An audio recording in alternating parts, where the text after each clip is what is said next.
Hey, good day. I need to top off my water supply today, and I doubt very seriously that I'll be able to get to the spring to do it. Anyway, so we're going to go over melting snow for water, right? So it seems like it'd be pretty straightforward, and it really is, right? You're just putting snow in a bucket or a pot and melting it, but it takes forever sometimes, especially up here where the snow can be so dry, right? So I've got a gallon coffee pot there.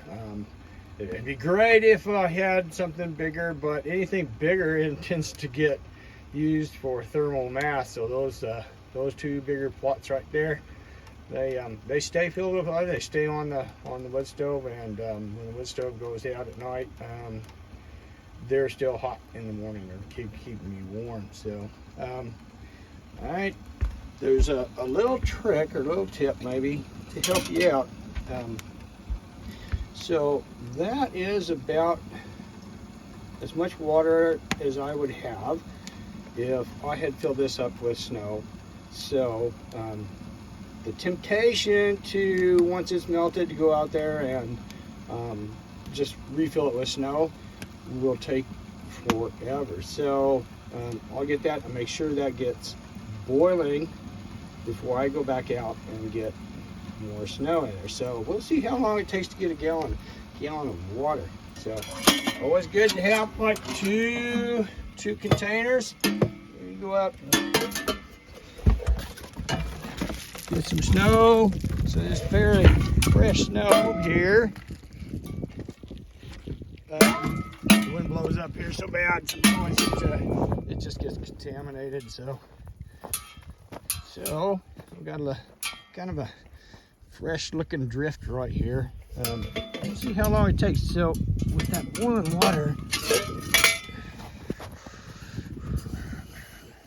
go, and I don't want to get too deep in there because there's some nasty contaminated snow in there.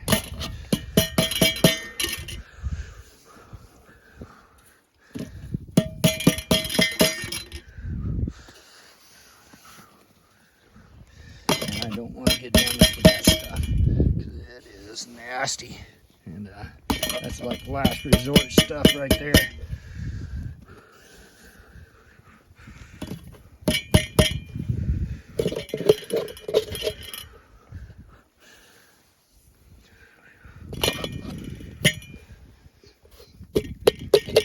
Let's see how long it takes to get a gallon of water here.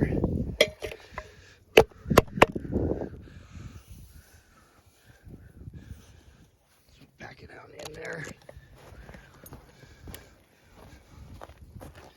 Get her back on the wood stove, and yeah, we'll see how long it takes here. See you in a minute. So here's the state of it. After 55 minutes, that's considerably more water than I would have had if I didn't have that little bit of boiling water in there. My goal was to get a gallon of water actually within an hour. And it's not quite boiling, but we're going to get out, and that gallon will be filled up here in just a few minutes.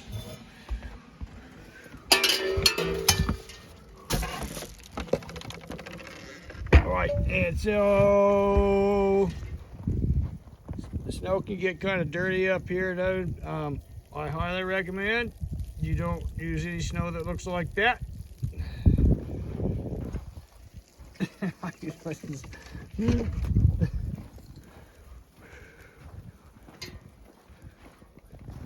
So we're gonna top this off, right? So this didn't boil, but it's hot enough to where I just dump the snow in there, and it's gonna top this right off.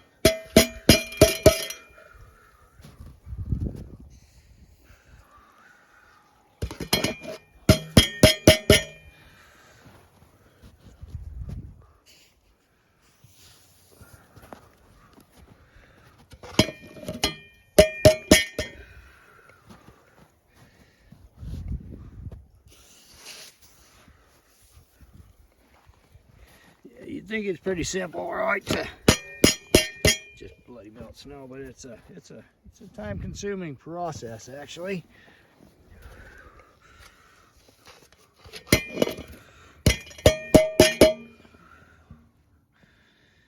So put that hot water's there. So we're full. You know, that snow will melt there too. So I don't know if you can see in there, but there's even though this snow is kind of pristine, it's still got little floaties in there because there's the wind blowing it. But got a gallon of water within an hour. That'll go a ways.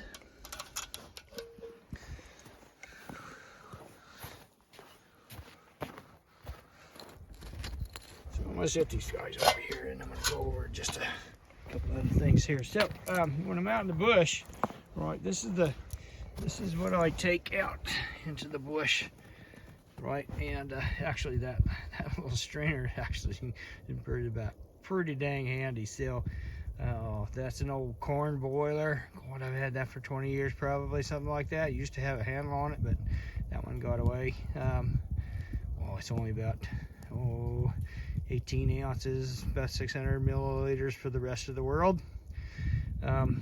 These go right all the time. This is just its handiest thing ever, right? I know metal canteen is a huge deal for me, right? Especially up here in Alaska, where you end up putting stuff so much by the fire, right? And that canteen cup has just been handy. And so actually, hopefully you can see this, right? Talk about good gear, right? I'm pretty stickler on good gear and stuff that lasts. That canteen cup and canteen was made in 1945. So, you know, it's just good. Taking care of your gear, it'll last for generations, right? So, you know what I mean? I'll be passing that on down to my kids, right? So, back to that little fella. That little strainer goes out with me, and I know I could use my neckerchief, right? I use the silk neckerchief to strain stuff, or I wear a silk neckerchief. I don't use it to strain things because I tend to wear my neckerchiefs without washing forever. So if I run something through there, it's liable to be a little dirtier than if I had not have used my neckerchief. So that little fella, it doesn't weigh anything. It goes out there with me too. So I hope you find this helpful, and we'll talk to you later, mate. You bloody hell if I didn't forget a couple of things, right? So I know, like a lot of people these days heading out, they use those big single wall steel containers, and then that's fine. That works great, but this, it's hard to beat that. It really is. And another thing too, so even though the snow looks really quite pristine and clean, I'll still boil it if I'm going to drink it. If I'm just going to use it for washing or whatever, it's not such a big deal. But yeah, I boil everything, and it gets strained no matter what, if it's going down into my body.